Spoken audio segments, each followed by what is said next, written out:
लोकसभा निवडणुकीमध्ये मिळालेल्या मोठ्या यशानंतर शिवसेना उद्धव बाळासाहेब ठाकरे पक्षानं पूर्व विदर्भामध्ये जोरदार तयारी सुरू केलेली आहे।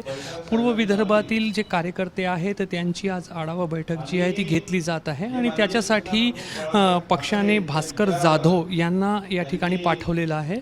विधानसभा निवडणुकीच्या अनुषंगाने शिवसेना उद्धव बाळासाहेब ठाकरे पक्षाची तयारी किती आहे, एकंदरीत किती मतदारसंघांमध्ये पक्षाची शक्ती आहे याचा आढावा जो आहे तो या बैठकीच्या माध्यमातून घेतला जाणार आहे आणि प्रत्येक लोकसभा सीटप्रमाणे हा आढावा घेतला जात आहे। सध्या नागपूर शहरातील जे कार्यकर्ते आहेत ते भास्कर जाधव यांना भेटत आहे आणि दिवसभरामध्ये पूर्व विदर्भातील वेगवेगळ्या जिल्ह्यातील कार्यकर्ते अशाच पद्धतीने भास्कर जाधव यांना भेटणार आहे आणि एका प्रकारे वेगवेगळ्या विधानसभा क्षेत्रामध्ये पक्षाकडून कोण इच्छुक आहेत याची चाचपणी जी आहे ती याच्या माध्यमातून घेतली जात आहे।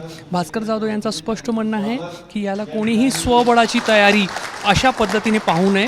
प्रत्येक पक्षाला अधिकार असतो आपल्या पक्षाची तयारी करण्याचा, आपल्या पक्षाची शक्ती वाढवण्याचा आणि त्याच दृष्टिकोनातून आमची ही जी तयारी आहे ती सुरू आहे।